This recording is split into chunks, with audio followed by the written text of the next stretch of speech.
Hello, everybody, and welcome back. It's me, Cyber Warrior, and once again, we're on CyberWarriorStudios for Security Happy Hour. Now, as you can all see, and as you all know, I represent and I support every cybersecurity person out there in the community, as seen by Alpha Cybersecurity's t-shirt that I'm wearing right now. I love it. Red and black is like one of my favorite color schemes, all the way back to the days of the New World Order in WCW in wrestling, so I can't complain. But at the end of the day, we got with us today Tracy Maleeff, and she's doing a lot of amazing things. I see her all over Twitter, LinkedIn, you name it. I just see it keep popping up. And hopefully Victor does get the chance to join us today. Oh, and there he is. There he is. So he'll be coming on. So what we're going to do, as you all know, look, grab yourself a drink. Have your, hold on, let me do it real quick. Cheers to everybody who has a drink in their hand. I love you all. This is what we do, is support the community. So, there's a lot of big things coming. A lot of big things coming and a lot of changes to Cyber Warrior Studios that I'm excited for. And as soon as I can break the news, I will. I just want to get you all excited for it because we're moving quick and we're moving fast and we're making a lot of good things happen. Victor, such a pleasure having you on here. I know you can't hear me right now. It says connecting audio. So, before we get to Victor, he's a little late, so he's going to have to wait. Go ahead, Tracy, why don't you give us the rundown how you got into this field and what you're doing now and where you see yourself, in the future. Like, where are you trying to get your career to? Sure. So, hi everyone. I'm Tracy Maleeff. I'm also known as the InfoSec Sherpa, and it's a thrill to be here with you tonight. So it's a pretty long story, so I'll try to shorten it down. I have a liberal.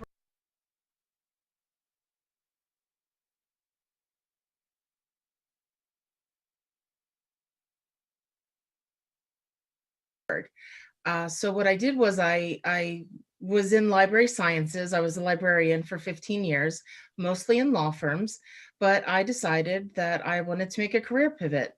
And I knew that I wanted to get into tech, but I didn't quite narrow that down to security immediately. And my joke is that when I had the realization that my natural paranoia and distrust of things was a career path, that I knew I was on my way into InfoSec. I up and quit my job at the law firm and started my own business called Sherpa Intelligence. And I spent a year and a half learning, doing freelance, and just working towards that first InfoSec job, which I was a SOC analyst for 2 years. And then there was a company layoff, as you know, big companies, reorg and all that stuff. And I very graciously landed at the New York Times, where I am an information security analyst. So basically a blue teamer for the Times. So I want to clarify that I do not write for them, because usually when people hear where I work, they assume I'm a journalist. I'm a blue teamer. And where do I see myself going? I don't know that I have a 5-year plan just yet, but I do know by the end of the year, I'm hoping to have a couple certs under my belt, because I just want to be able to have knowledge and skills to be able to have choices. So I think I want to think a little more short term right now, and then kind of see where my long term lines up. Yeah, definitely. You got a lot of big things going on, and the transition from liberal arts, a lot of people talk about how hard it is or whether or not they can do it. And look, I'll be the first one to admit, when I see some of these CISOs, like we go back to Equifax and things like that, that are, might as well have a degree in, whatever. But when you do some research on them, they really have very little background in CIS, in security. I get aggravated because I'm like, there are people in security that come from other industries that are doing a lot of amazing things, but they get a bad rap because of other people that get put in positions of security that shouldn't be. So seeing the things. Well, hold on, wait a minute. The Equifax, you're talking about the CISO who had the music degrees? I don't know if it was him Like that's particularly. still It was a her. It was a or her. woman, and I didn't do a lot she of research on that one. When the Equifax thing happened, she was persecuted and mocked mercilessly for having music degrees, I hate that. despite all the professional experience and knowledge she accumulated. So, um, you kind of took a turn there. I Yeah, thought you yeah, were yeah, going to say it doesn't yeah. matter. So it kind of sounds like you're saying you think it does matter that people don't have No, technical degrees. no, no, no. My thing was and you corrected me on that. I'll admit when I'm wrong. You correct me on that because everything I had seen did not account her experience from what I Mm. had seen. So, being that you said she had experience, I'll admit when I'm wrong. I get frustrated when people get put in those positions, whether it's CISO, security director, or whatever, and don't have the technical aptitude or technical experience. Like they didn't come up in the field. You're coming up in the field from a different background, and like I said, I'll admit when I'm wrong. Um, I had not seen anything about her coming up in the field from that side. Everything I saw was, to your point, people saying she came from a music background. That's all Well, that I ever saw. she wasn't also fresh out of college. I mean, she was, Right. you know, Oh well, yeah. When you're a CISO, you better. I would fit, hope you're not fit, fresh out fit, of yeah. college. I mean, she was in her 50s or 60s, so she had considerable professional experience. And music is very technical, it is very precise. I would say it's more technical than my history degree. So I don't think someone's major No. matters, because there are transferable skills, and management is also people skills more so than technical. So sometimes you need to organize people and processes And as well. yeah, and I think part of my issue comes down to, and it's a personal thing, where we, as we go up in the ranks, um, we lose some of our hands-on. Sometimes, not everybody. Some people stay in the weeds their entire career when they're not working, because as you're working and you're leading people, you have to come away from the keyboard. You really don't have no choice during your day-to-day work. Um, and part of that comes from when you work in those larger organizations, you've got thousands of people, hundreds of people that you're responsible for. So, yeah, I agree that the major doesn't matter.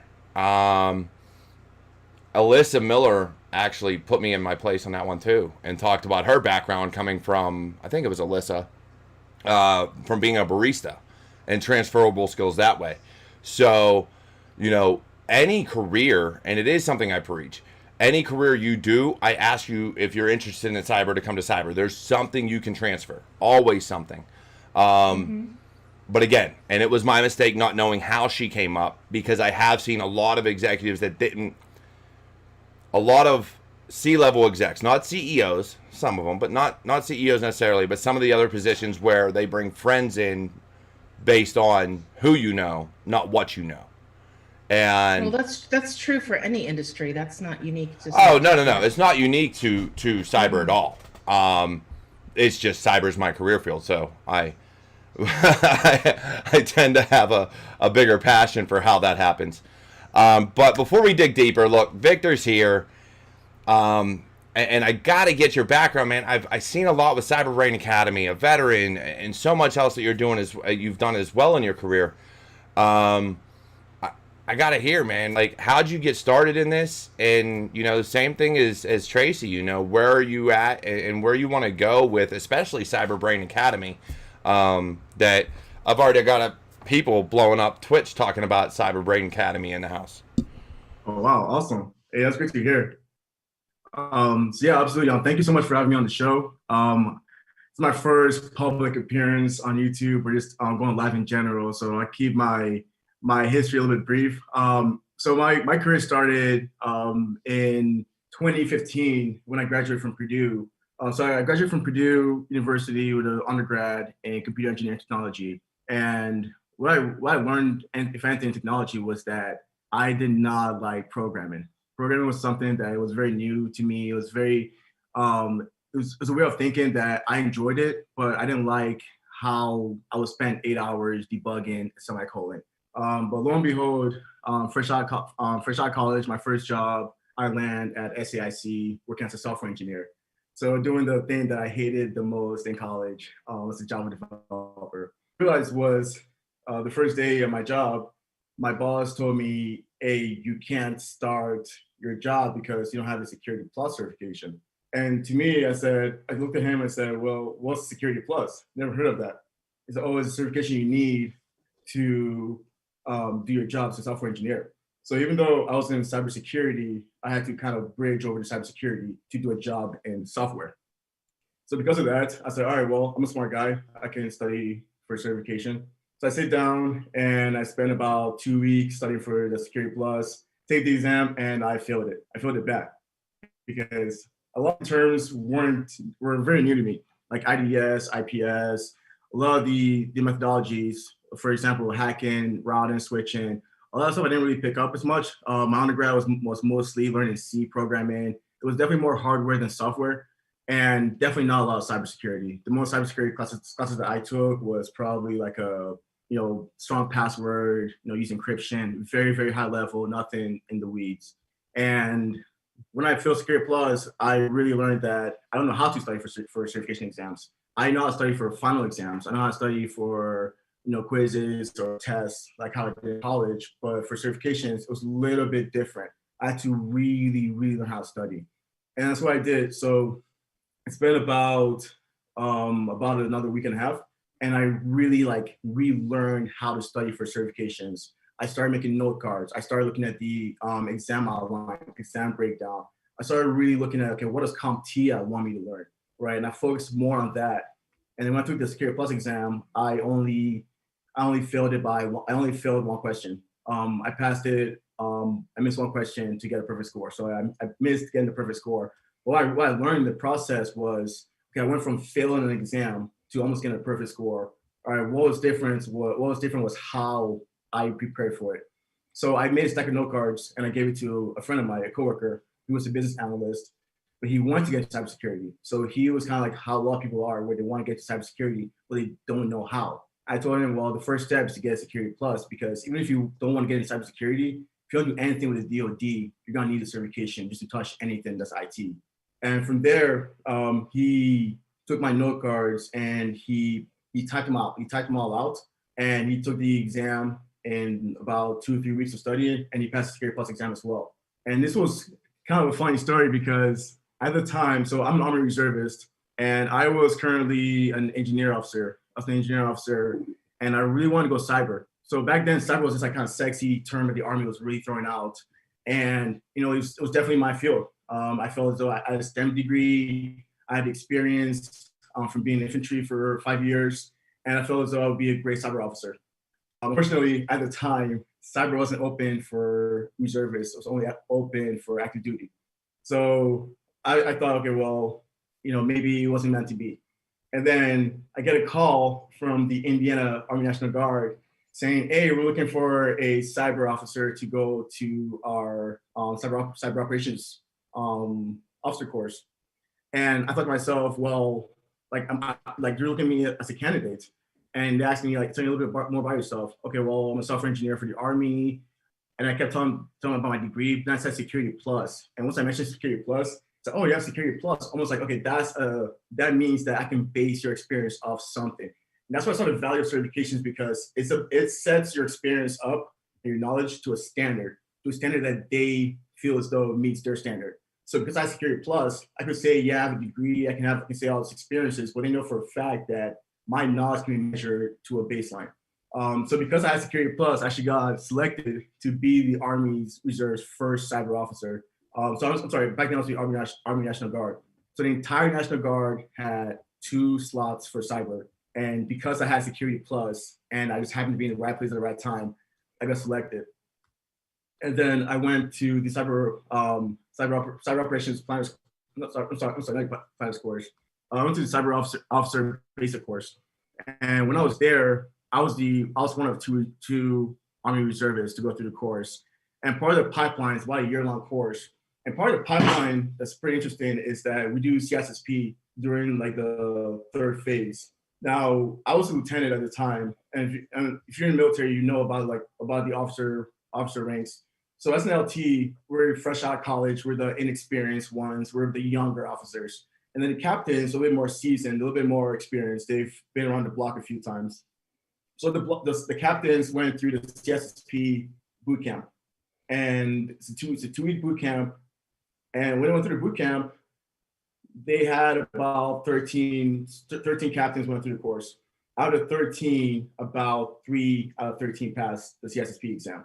So 3 out of 13, if you think about any college class you've ever been to, if you go to the first day of class and someone told you that that's a pass rate for that professor, would you really think it's all the exam, or would you think there's other factors, like maybe the professor isn't teaching effectively, maybe the students aren't being engaged? There's other factors to really warrant such a low pass rate. So when I went through the CEH course, so my cyber team back in Indiana, we went through a CEH boot camp. And what I realized probably like the first day of the class was really the quality of the instructor. So we're going over XOR, and given my background, I know about XOR because we've done truth tables in my undergrad. So I know all about the computational methodology behind it, but he was getting the ones and zeros mixed up. And I remember I corrected him and I said, sir, your ones and zeros are mixed because you're XORing it. And I showed him the whole truth table process. And from there on, I thought to myself, why am I relying my success on an instructor who's just getting paid just to be here? If I want to succeed, because this can really help me get a good job, land a lot of opportunities, I got to take it into my own hands. So it was myself, my commander, out of a class of about 12 of us. So him and I, we sent it back and we self-studied. We did note cards, and we studied all of the EC Council exam objectives. So out of 12 of us, out of the 12 of us, myself, my commander, were the only ones that passed the certification exam. So out of 12 of us, people who didn't listen to the instructors passed the exam. So I'm starting to see an issue with this process. And I wouldn't have a problem with it if it wasn't for the fact that the soldiers are the ones that really get hurt in this process. They're the ones not getting the best training. They're the ones that are really getting, the short end of the stick here, because these instructors aren't putting the heart and soul into teaching these soldiers who will leave the military, who will try to get IT jobs, who will get scrutinized from not having these certifications. So you're really doing the service members a disservice by not giving them the best instructors to teach these courses. So going into the CSSP course, I had in my mind about how I passed the CH exam by not doing what the instructor said. So I went to my class, and it's about 12 of us total.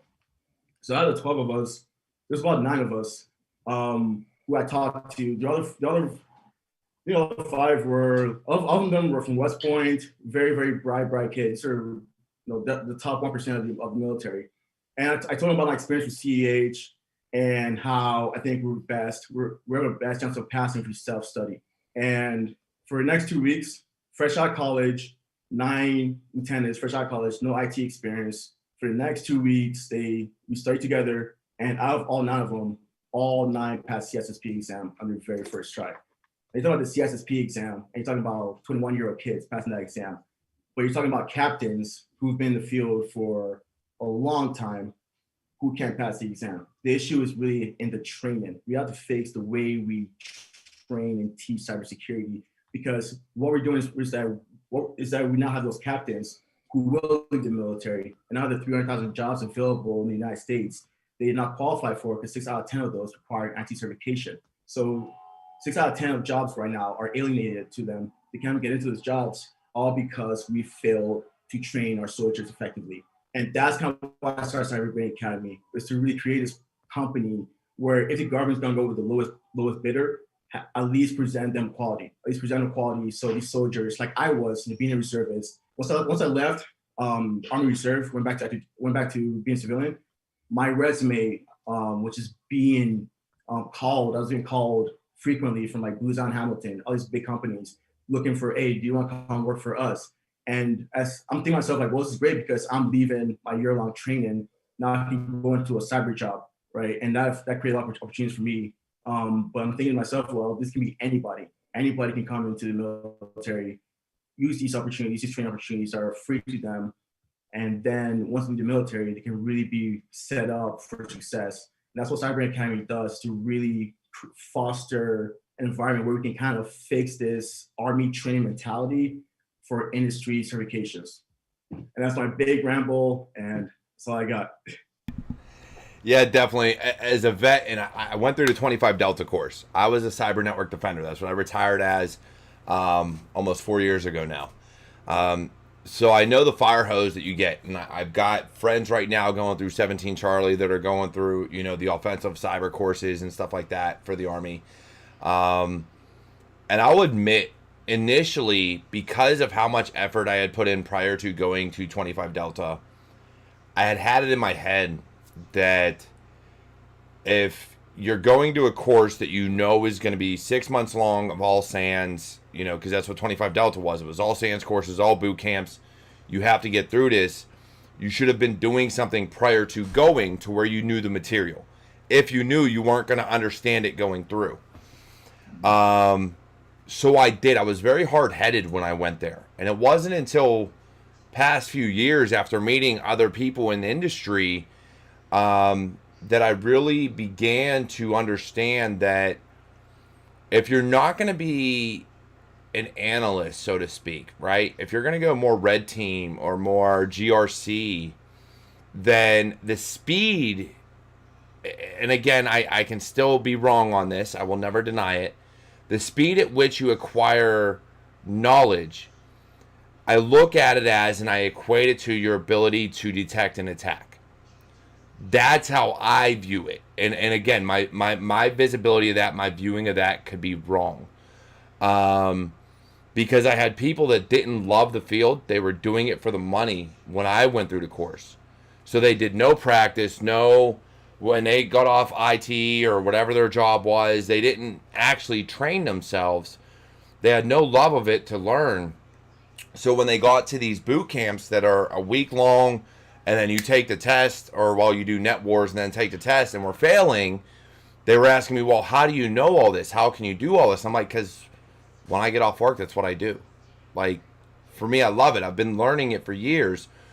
But because of the way the Army had me trained and the Army was teaching me, I had felt that if you can't catch on quick, you don't belong here. And it was a misconception that I had, because I felt like you should already know this. This should be a refresher. This should be whatever. And I carried that on with me, and I was wrong. To an effect, I find that I still relate that to blue team and analyst work, and I know I'm wrong there, but it's very hard for me to break that habit of, if somebody breaks in, you should be able to find it, right? Like, you want to be able to protect the companies you work for, and the only way to do that is to attribute that data, to be able to look at something quickly and understand where it's coming from, to be able to do all these things. And it's, again, I'm not right in that thinking, but it's hard for me to get out of that way of thinking, just because of how much effort I put in getting into the Army and doing the things I did in the Army to now. And I meet other people that, yeah, they take longer to learn certifications, but I'll be honest, some of these certifications ask you the most obscure, off-the-wall questions. I took the CISP and I was like, dude, like, what are you asking here? I was afraid I was going to fail, because I was like, this is ridiculous. I took SANS tests, and I was like, I did good on those, but it's because it was tools oriented. I knew tools. I knew what display should be. I knew how to pen test a network at the time. And I mean, it's part of my job now, but I knew these things. But again, it's because I had been working at it. So the frustration behind seeing people come into an Army school, not college, not cybersecurity as a whole, but an Army cybersecurity program, and not have any background in the field other than, hey, I was a help desk technician for 5 years. Like, that at the time frustrated me. Now I'm learning, and other people are helping me learn, to not only accept that, but help drive them to continue their learning path, to continue on and understand that certifications don't mean everything. Yes, in the military they do. To get government jobs, they do. But there's ways around that. There's even in the civilian sector, certifications kind of set that bar of where your experience level is, but they're not the end all be all. They're not going to guarantee you anything because of the way certain people learn. So I'm learning just like everybody else. I am changing the way I think, and I still struggle with it, but I'm adapting because I've met so many amazing people in this career field that I failed tests. I failed my CCNA 3 times. I failed my OSCP the first time. So failure doesn't matter. It's how you continue on that path to learn and grow and be a better person and be better at your career field that you choose. And even if it's not a career field, if it's just a area that you enjoy, if you're researching and growing and learning every day, and there are so many people that I tell are better than me, and they're like, no, I'm not. And I'm like, yeah, you really are. Like, you really are better than me. And to hear the denial in their voice or even in their messages frustrates me because I'm like, no, you really are. Like, you know things that I will never know. I want to learn from you. And to hear that people don't feel that in themselves and feel that confidence in themselves, that's kind of why I do what I do, so that I can instill that confidence in them to believe in themselves. And so what you're doing to help train these people at a level knowing how the government does things is amazing. And I respect it. I will respect it till the day I die, because SANS is a fire hose. Half these boot camps are a fire hose. Going through, I looked at some of the companies that the military brings in, and they teach you the test and that's it. They don't teach you the job. They don't teach you the concepts. They teach you how to pass the test, go about your merry way. So knowing what you're doing, I can't help but appreciate it and respect everything you're doing for the industry and for service members and for civilians and everybody else that are just trying to learn and get ahead. I am very appreciative of that, because I didn't have that in the Army. I that wasn't an option to me. Very much so. Now, saying that, Tracy, you do a lot of analyst work, and again, I know my thoughts sometimes bother you recently. I can see it in your face. I know you've come a long way with your career field change. You're doing a lot of amazing things. You do a lot of amazing things for the community. And again, I know I'm wrong, right? I know that I've still got a lot to learn and a lot of adjustment to do. But how do you find being an analyst, with the career change, coming into an analyst field or an analyst career?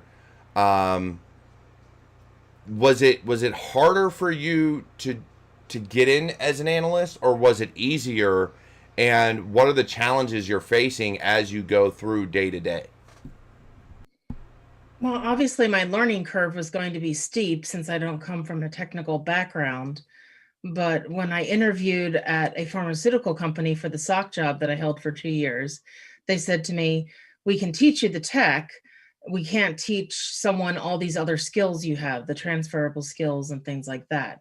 So they brought me on board, knowing that they would have to teach me. But within no time, I was already implementing positive changes and processes that resulted from my library science background. So, I took the GSEC SANS class, and it's a terrible way to learn that whole fire hose thing. And the GSEC exam was like 5 hours long or something like that. And yeah, it was rough, but I got through it. And the downside with that sort of training is that you also easily forget everything because you're just studying to pass a test. So the more valuable experiences I've had are just the on-the-job training supplemented by going to conferences. And even if it was a conference session that I wasn't familiar with, just absorbing information and looking up information. And I just continue to learn and grow. And a lot of it is just job based. There's, I've definitely done different classes, and it's not the same. I mean, on the job training, in my opinion, is really going to be what's best. And the certificate thing is, this whole cottage industry has popped up adjacent to InfoSec, willing, with certifications and things like that, which then in turn makes the, personnel human resources field think that a CISP is an appropriate requirement for an entry level job. So it's kind of spun out of control. So it needs to be pulled back a little bit, and there needs to be better understanding of what the certifications really mean and what they do, and when it's appropriate to require them for which role. So basically, it's been a learning curve, but I am learning, and I feel like I do have skills now. And I don't know, this is my life now. And every day I still apply my library science and other transferable skills to my work. And I'm a different type of analyst. I'm not a straight up technical analyst. I have technical and I have other skills, and I marry them together. Yeah, it's funny you say that. You mentioned, your previous career as a librarian, as actually Fomat from Twitter, and of course his name that he carries on, our Bang Bang Panda gang. He had a question for you. Having been a librarian, and I know you have a love for books and literature, does that make working for the New York Times almost like a marriage of two passions for you?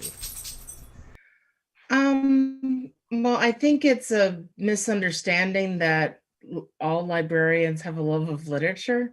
I mean, we have a love of organization. That's what library science is. I mean, yes, working for the New York Times is a dream come true, but not because I'm a librarian, because I'm a fan of good journalism and the truth, and and a storied organization like this that's been around for over 100 years. So I really don't see much connection between library world and the Times for me, as like, I think if I worked for the Library of Congress doing blue teaming, then I think that would be more in that mindset. But no, I mean, it's cool for a variety of reasons, but I don't point it to my librarian experience necessarily. Yeah, definitely. Victor, as someone who helps train and certify people, what's your take right now? Because I know ISC Squared put out a LinkedIn, like they went broad with a campaign saying our certification is not junior, like the CISP, because I forget who it was. Somebody had put out like, oh, CISP should be a junior level cert, and they were like, yeah, no, not at all. So as somebody who trains people, and I see your wall, just go ahead. Hold up. No, the controversy was that the CISP was being required for entry level positions. That's where the hullabaloo came out, and which is something that we've been clamoring about for a while, is that too many junior level positions are having the CISP listed as a requirement. So that's when ISC, whatever their initials are, came out and explained, clarified once again that it's not that. So I don't recall anyone calling it a junior degree. It's more that people were applying it to junior positions. Great. So I'm gonna give my opinion on this, and this is probably gonna be the opposite of what you guys might think, but I actually agree with the original author of that, and I do agree that a CISP should be an entry-level certification, and this is why.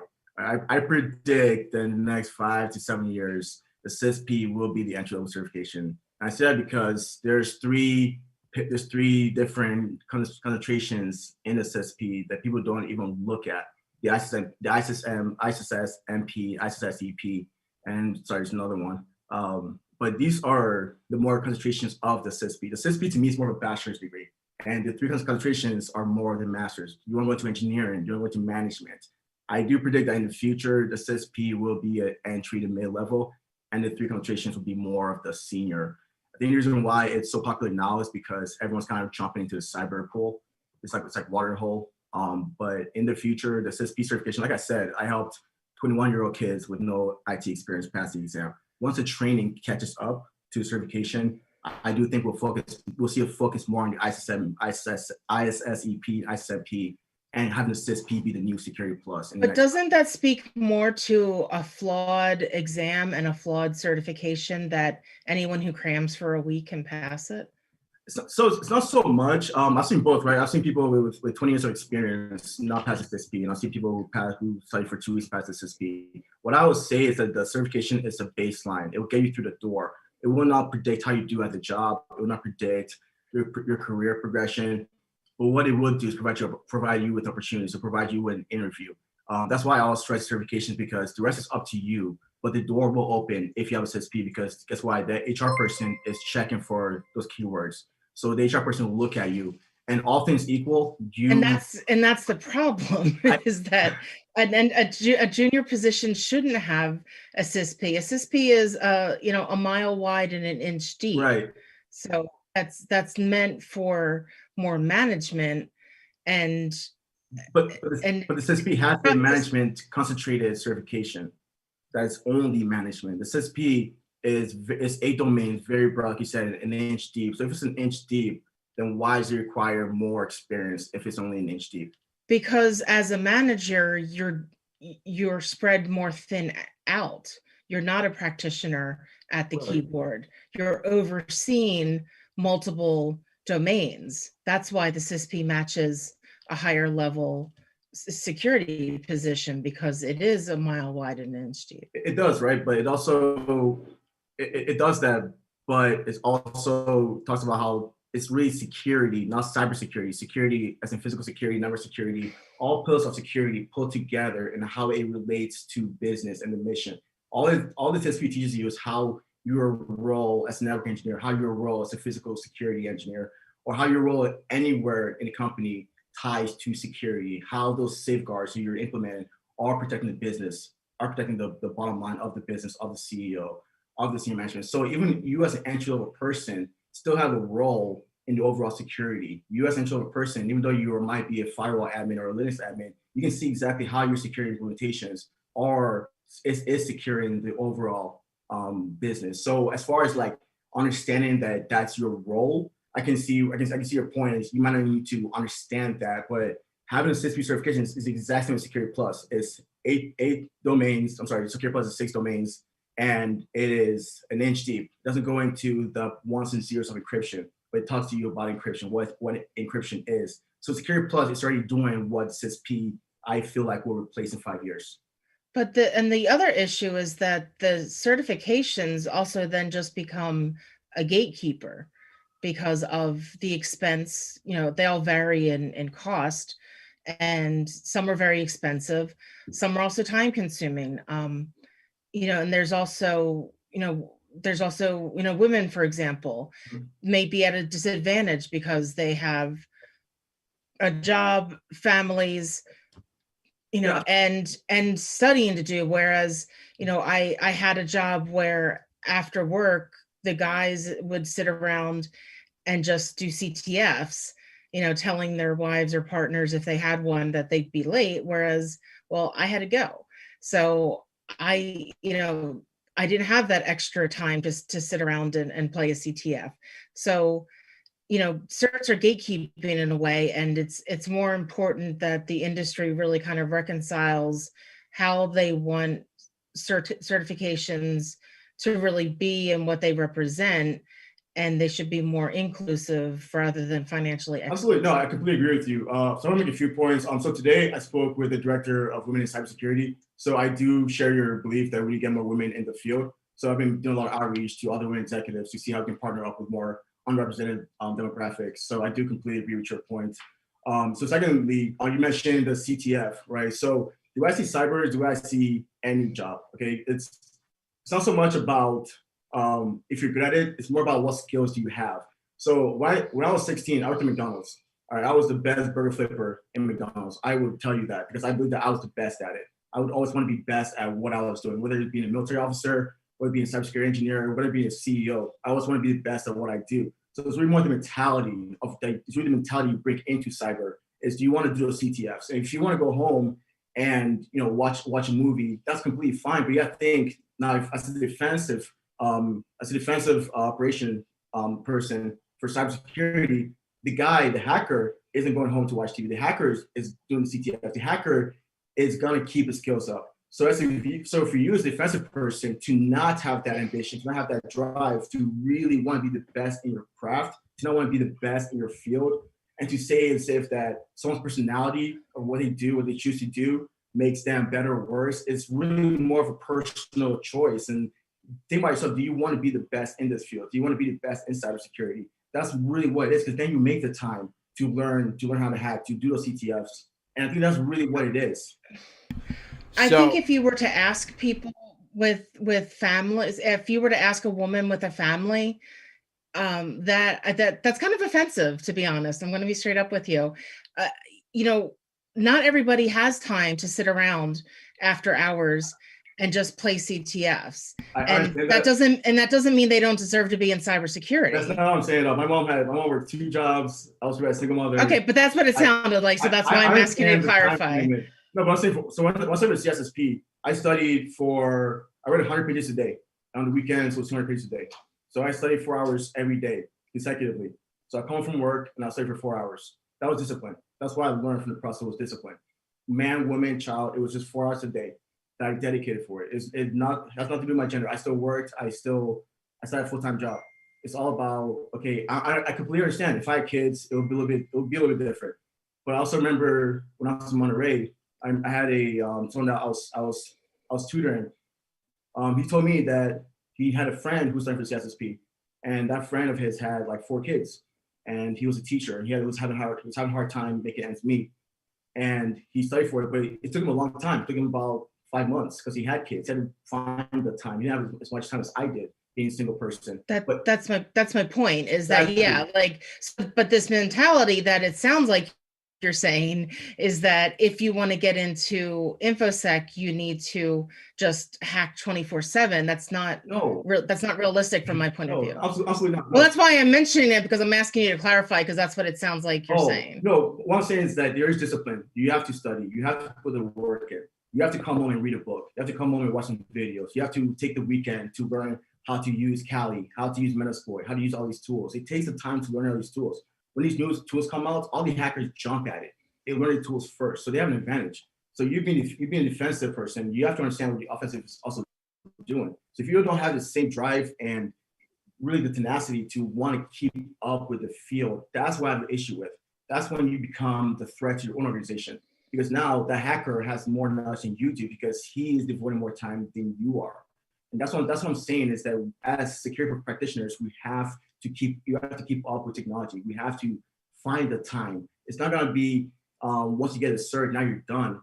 Once you get a cert, new technologies come out. You have to keep the time up. So you still need an hour a day maybe to keep up with technology. That's all I'm saying is that sometimes you just got to keep up with it. It's not just you get a cert and you're done. It's the discipline that you're going to learn from studying. It's going to help you once you get into the field to keep up with new emerging threats. Mm-hmm. So let me chime in here for a second. I play a little devil's advocate between the two. So I will say this. Now, granted, I have a great support system. My wife has always had my back, done amazing things when I had to do things late at night for the kids, or she stayed up waiting for me to go to bed, or whatever the case may be. However, I will say it is hard to find the time. Even as a father with 5 kids and a wife, I feel like that, yes, we do put more on, well, men can find time to do these things. Men can find time to do this because the wife takes care of the kids, do this, that, and a third. I see that because I'll be the first one to admit, my wife takes care of the household. She's always has since I've been in the Army. So I won't deny that fact. But I've seen a lot of women in industry with kids, with families, with husbands, with spouses, or what have you, right? Significant others. It doesn't matter. I've seen a lot of women in industry do amazing things. And it is not because they neglect their family. Like I will say I did for years. I will full-heartedly admit I did that nonsense for years. It is because they take the time that they shouldn't have to take, right? That hour, that 2 hours when all the kids go to bed and they should be able to relax and be at peace and just block out the world. That's when they take that time to study or take that time to do CTFs. And I will go to bat for anybody. But I will admit, as a male, as someone who has watched my wife struggle to take care of the household, that I have done wrong. I have been wrong. And I have held that against people that I've been in class with because they didn't take the time to do things. While at the same time, if you want to learn something and a company is not giving you the opportunity to learn, then maybe it is not up to us as professionals, as men, as whatever, to require it after hours. Maybe you should find the time during lunch to listen to a podcast or a video while you're eating. CTFs, whatever the case may be. It sucks. I get it. It is downright brutal. I've done it. But if you want to get better, you have to find time, and it is very hard with a family. I know, because as of late, I have been trying to do more with my family. So I know the pain, because I'm the type of person that would sit behind a computer all damn day. And I have to pull myself away because I neglected my kids. I neglected my wife. I did these things and I saw the frustration. But we are changing now as a society. We have been changing for years, where we have to be able to work together. So, anybody who tells any woman that they should not be able to take the same time that a man finds the time to do the things that we do, and we do it, is wrong. Because if your wife, your spouse says they want to get into cybersecurity and they need to study, they need to do this, give me a damn break. Give them a damn break and let them go do it. Let them advance their career and get better. Take that time away from your kids. We all need it. Even married with kids, I need a break, and I don't even spend as much time as my wife does, and I see that she needs a break. I get it. I understand. I see the pain. Now, Tracy, to address the fact that you said men were at work doing this, that I find staying late at work to be able to do something is wrong. You want to find the time to do it, go home and find the time. Go home and see if your wife needs help, or your husband, or whatever the case may be. And if not, then okay, sit down. That's just like any man, any woman that plays video games. It is the same damn thing. You find a time to watch TV instead of watching the show. Do your CTFs, do your studying, do whatever it is you need to do. But we need to get away from the fact that women should take care of kids or women should cook dinner. Don't get me wrong, my wife does so much that I could not do what I do without her. But I think a more inclusive way to sum up all this is just that we need to have a better understanding of work-life balance. Oh yeah, for sure. In information security. So whatever your work-life balance is, kids or no kids, pets, what have you. I mean, a lot of people care for older and extended family. So the bottom line is that tech has to embrace and encourage and promote and not shame anyone for having a work-life balance. So, you know, there's a lot of people this past year during the pandemic. I initially thought I was going to be one of them. I was like, oh, this lockdown, I'm going to get all kinds of studying and certs under my belt. Well, the world was burning down around us, and constantly terrified that myself or someone I knew was going to catch a virus and die. That's not really a conducive environment for studying. So, I've been outspoken on Twitter about, let's not shame anyone because they didn't come out of lockdown with 5 certifications.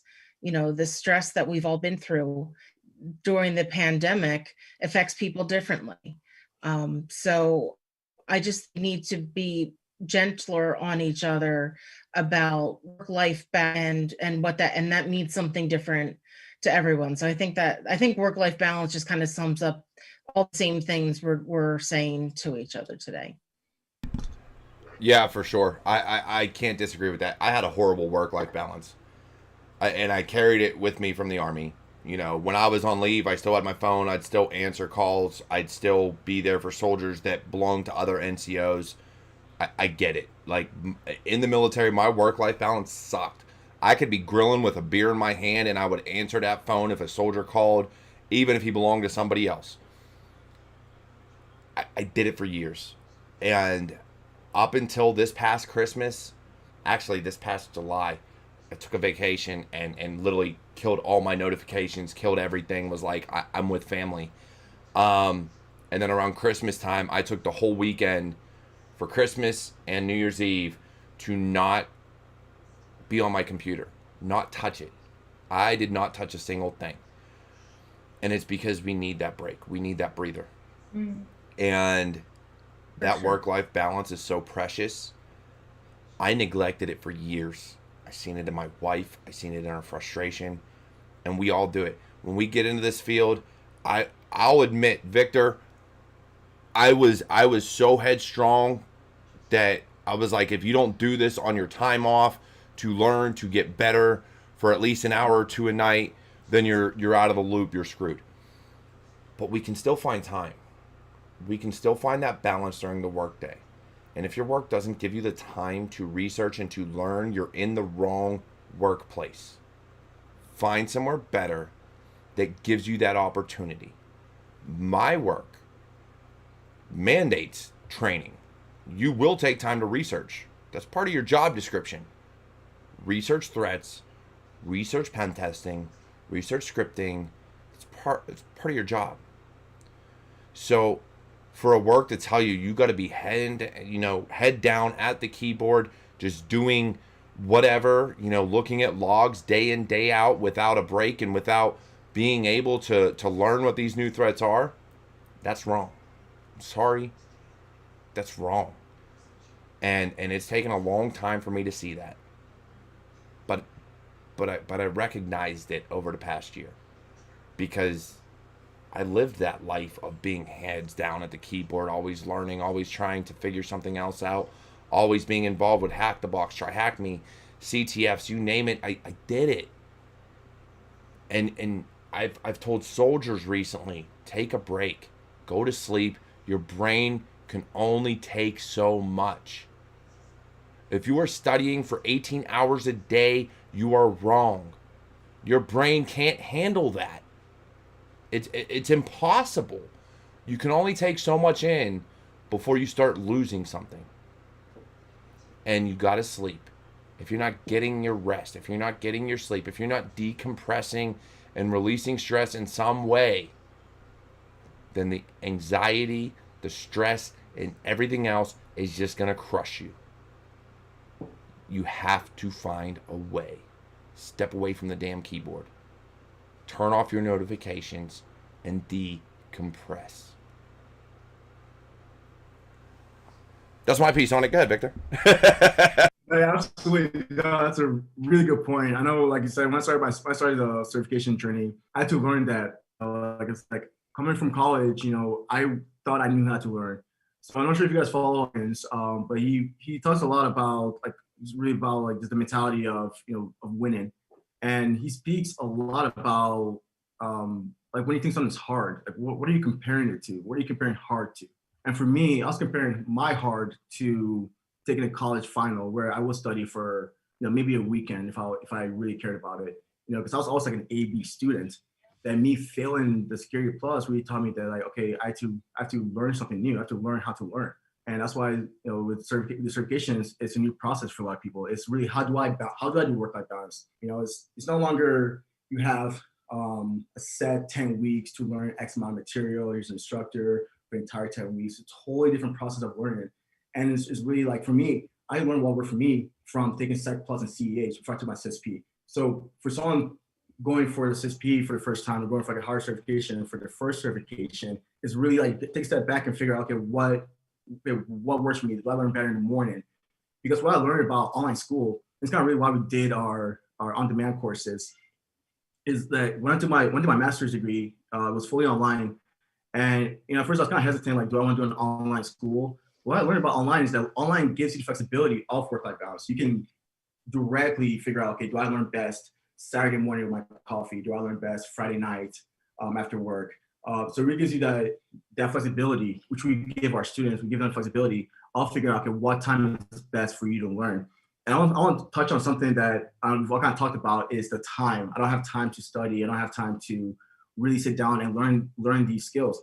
So what we created at Cyber Academy is we have our on-demand courses. So we're partnered with CompTIA, EC Council, and what we did was we created these on-demand packages. So these packages come with the labs, come with the study guide. It comes with the recorded videos from the instructors. So we go through IT Pro TV to find videos that we know are effective. We read the reviews and we include the videos, the study guide, the labs, and we give you 2 exam vouchers. So we give you an exam voucher and a retake voucher, and we give you this for a full year. So within that whole year, you figure out, okay, how do I best prepare for this plus CEAs, CCNA, any certification that usually you have 1 week to kind of, watch yourself to learn. And then you have a whole year to figure out what works best for you. If you're in school, summer time is the best time to go to start studying. So you gotta get that flexibility, kind of give you the resources you need to figure out, okay, what's best for me to use those resources and to figure out what's a good test strategy for you. Because it's not studying for me, isn't just studying, reading. All these certifications, you gotta do the labs. Like Security Plus, you gotta do the Security Plus labs because those hands-on, I'm sorry, hands-on, but the first couple of questions where it's open-ended, where it's not just a multiple choice, those ones do kill all my students. So I make sure that they get the labs. They're seeing where to put in ideas versus a UTP or any other scary safeguards. So it's really giving them all the tools they need and giving them the flexibility to figure out, okay, how do I put it all together within a year? So these are really good points that I've already thought about myself, like what did I wish I had? And our on-demand training is just that. It's all the public certifications broken down to packages that give you all you need, videos, quizzes, labs, and 2 vouchers for a whole year. So we're really working that piece to try and get more people to want to take a chance at cyber. Yeah, definitely. And that's the big thing. I'll admit, like, I tried to self-study for my CCNA, and I failed. Like I said, 3 times. It wasn't until I went through a longer course, got hands-on, was able to do it, but after that, the fire hose effect, being in person, that's what I found helps me most. Virtual learnings and watching videos only do so much for me. But everybody has their own learning style. Some people can watch videos and just accumulate all that knowledge and be like, okay, I can apply this and go out there and do it. Or read a book and accumulate it and go out there and do it. I'm not that type. I've got to be in a classroom where I can raise my hand and say, hey, come over here. Can you please explain this to me? Some of these video trainings don't have that opportunity. You have to, put it in a forum or something like that and hope you get an answer before you forget the question you even asked and have to go back and look at it. And that's the type of learning I do. And in general, that's the problem I have schools in general, but you know, everybody learns differently. Some people are virtual learners. People can read and learn. Some people have to be hands-on and learn. I got to be hands-on talking to somebody so I can have my questions answered. I was the type of person that, you know, I took reverse engineering malware early last year in class all day. Can you explain this assembly construct to me, please? Because I've never done assembly in my life, and I really need you to explain what I'm understanding but not understanding at the same time. There's something going on. So I get it. Like, I've been there. And I am the type of person that if I don't have that, I'm kind of like, I zone out. I multitask. I'll be doing something or, you know, whatever else. And I was amazed I passed my CISP because I had to take the class at work with them going, hey, you need to be part of this meeting. Like, I'm going through a course for this that you guys knew I was doing and now I'm going to be part of a meeting. Okay, cool. But yeah, it's crazy. It really is. So, I mean, saying that though, look, I love having you guys on here. You have all truly been amazing. And Tracy, thank you for informing me about the Equifax CISO. I did not know her background. I truly didn't. I seen all the things about her and where she came from and nothing about what she had done in her career. So thank you again for informing me of that and how she got there.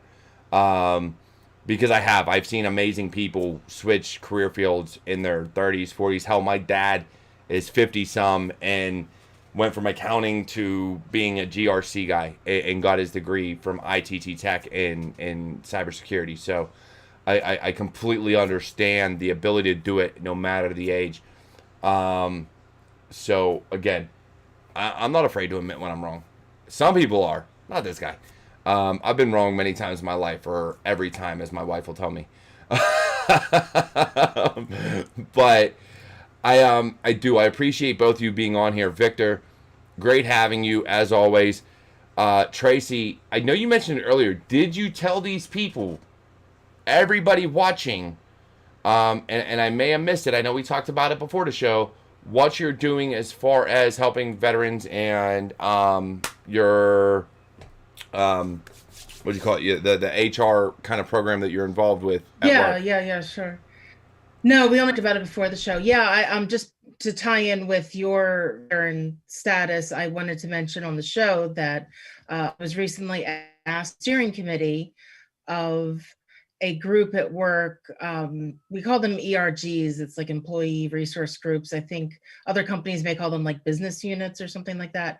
But it's basically like, a extracurricular groups for military veterans who work at the Times and allies. So I was asked to be on the steering committee as a civilian ally.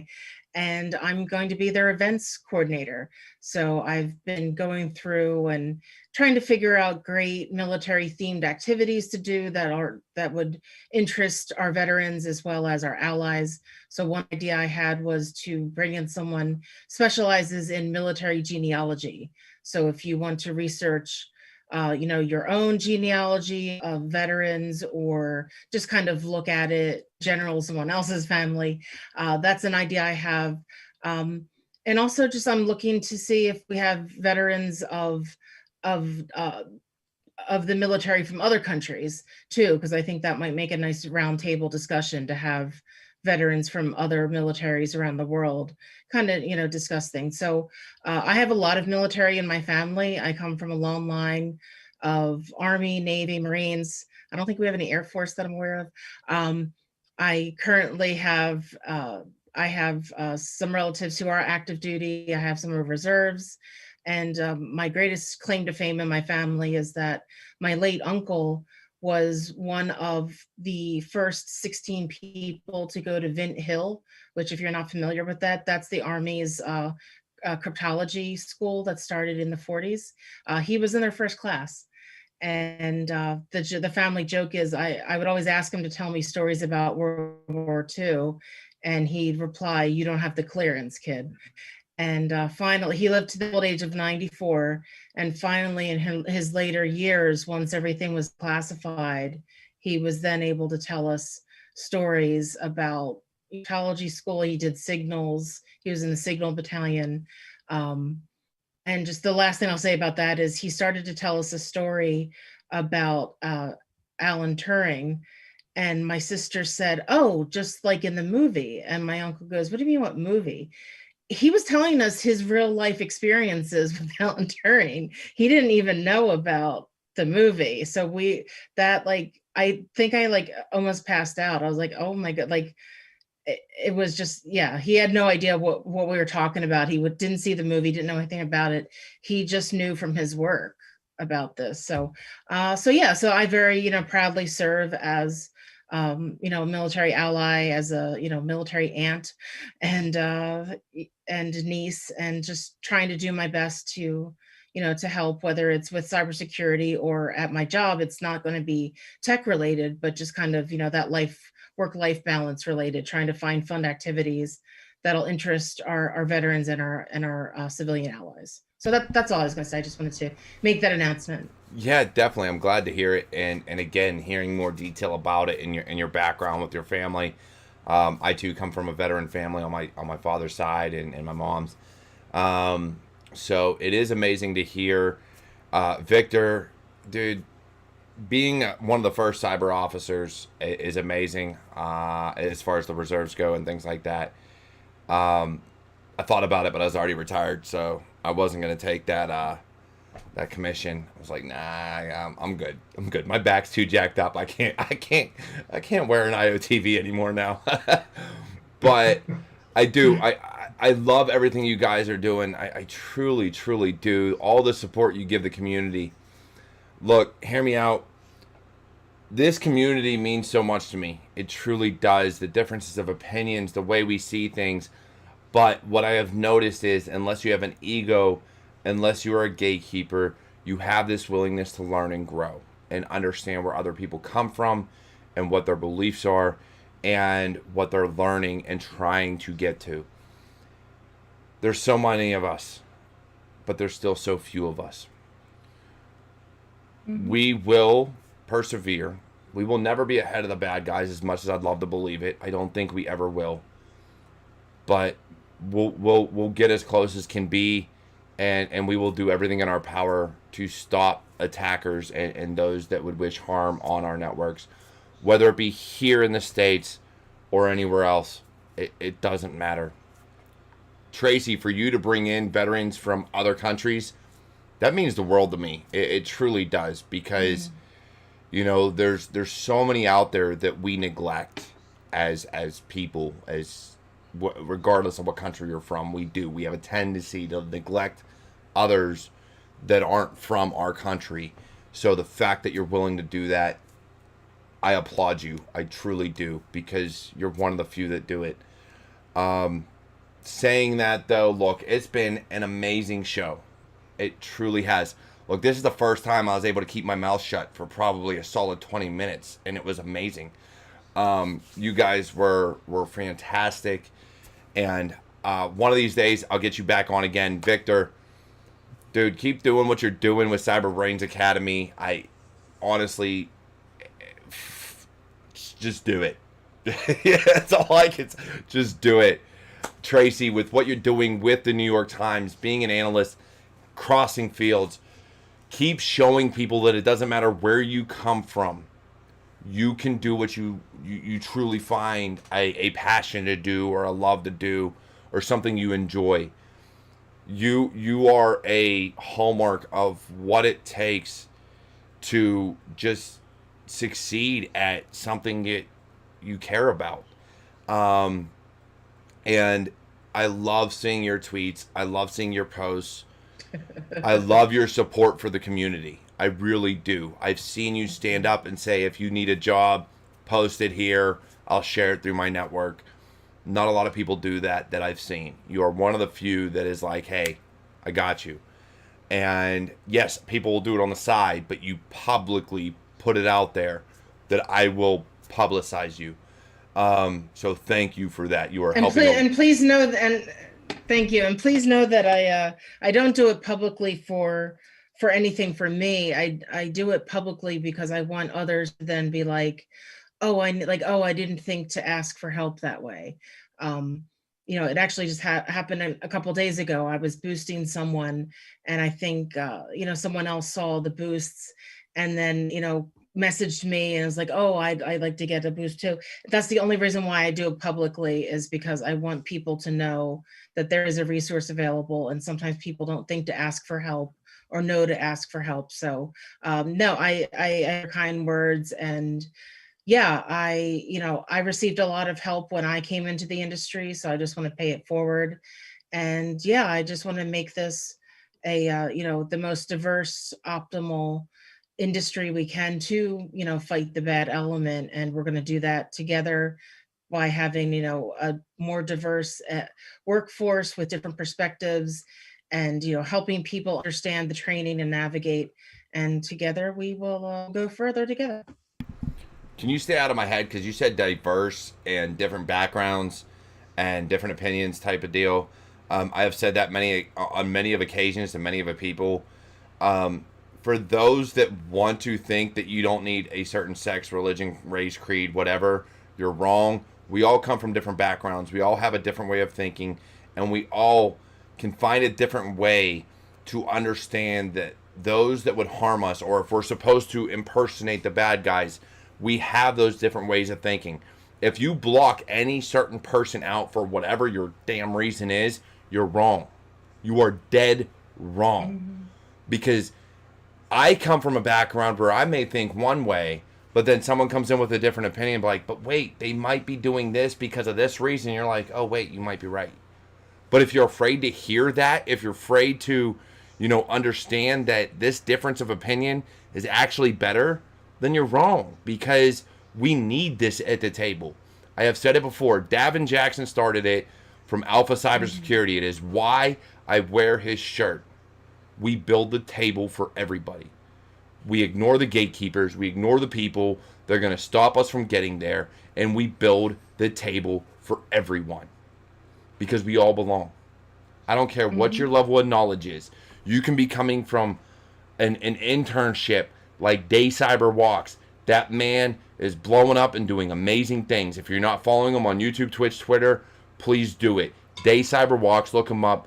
He is amazing. All the way to Victor, who is a CEO of a company, and John, who I had on last week, that is another CEO or CISO of a company. I forget his exact title. I apologize, John. But at the end of the day, I accept all walks of life because we need it.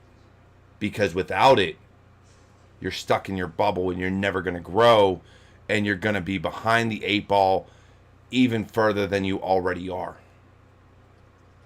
Without people like Victor and Tracy and Alyssa and me and so many others, it takes everybody. I'm tired of taking a community and be like, oh, you have to have an OSCP or a CISP or a Security Plus. Screw that. You have to love the fact that you want to learn cybersecurity. That is all I care about. And that is all so many others of us care about. I'm sure Tracy's the same way, because she promotes people all day. She was one of the first ones to reach out to me when I said I needed a job. Her and Alyssa Miller both. So before you judge somebody based on the way they look, understand that they will be the first ones to go to bat for you, no matter what. So join the community, become a cyber warrior, get in touch with Tracy, get in touch with Victor. We will all help you. Every single one of us, every single day. It does not matter. And please, if you get ignored, you're not actually being ignored. It means we're busy. Some people don't understand that we're actually busy and have jobs and things to do. Sometimes we're delayed on responding. It's not immediate. But saying that, look. Yeah, you manage people's expectations of, is the best way to do it, yeah. Exactly. Like, it's not going to be immediate. It might be a day or two. Trust me, people, they'll look eventually and be like, oh crap, I didn't respond. So saying that, look, it's been an awesome episode of Security Happy Hour. I am so glad you're all here. Leticia has been in chat and put out a huge story. So anybody who hasn't seen it, check out YouTube also. CyberDancer has been amazing on there. Once again, infinite logins with his channel. Fomat. We had Frankenstein. I can't tell you how many people joined today from YouTube and Twitch. I got a Thyre Carver, Tracy, who absolutely adores you and has been going to bat for you this whole episode. It's been amazing. And if I didn't call you out, I'm sorry. But once again, there are probably 4, maybe more channels I want to call out. There's a lot. But I support the community. Cover 6 Solutions has been going to bat. Tyrone Wilson, Ty Wilson 21 on Twitter and so many other places, has been helping people for years. Get in touch, get in his courses. He will help you. Alpha Cybersecurity, if you're looking for diversity, that man is putting people on blast and getting you on his show with everything he's doing. So Alpha Cyber, Davin Jackson. Infinite Logins, constantly doing pen testing and other things to help the community. Tracy and InfoSec Sherpa, doing things on Twitter to broadcast out if you're hurting for a job, if you need help, if you need a certification, talk to her. She'll be there. Alyssa Miller, for all those who don't know her, God bless her. She just got a new job recently and she is doing great things. Victor, get in touch with him on LinkedIn. I'm telling you, if you reach out to people and introduce yourself and not just beg for a job, introduce who you are, tell them why you want to help them out, or get to know them and build a rapport, they will help you. Don't just beg. Just say, hey, this is who I am. This is what I've done. What can you tell me about your company? What can you tell me about yourself? All right, hey, look, this is a situation I'm in. I guarantee you people will a lot more receptive of that than, hey, my name is John and I need a job. Okay, what's that mean? I know nothing about you. Introduce yourself. I love you all. This has been Security Happy Hour and a great episode. So one last time, if you haven't hit that subscribe button or that follow button, go ahead and hit that right now. Hit that bell. Let me know. And let yourself know anytime I go live or post a video like Motivational Monday. Tech Tuesday, I go live every Tuesday now. And Security Happy Hour. And like I said, more changes are coming. And there's going to be a lot more creators on my channels. So go ahead and hit that subscribe. You might want to know. And if you want to support anything CyberWarriorStudios is doing, check that in the description below. I am on Patreon. I am on Buy Me a Coffee, CashApp, you name it. I got it out there because at the end of the day, if you want to support us, this is the only way we get paid. Or at least it's the only way we show our support so that we can eventually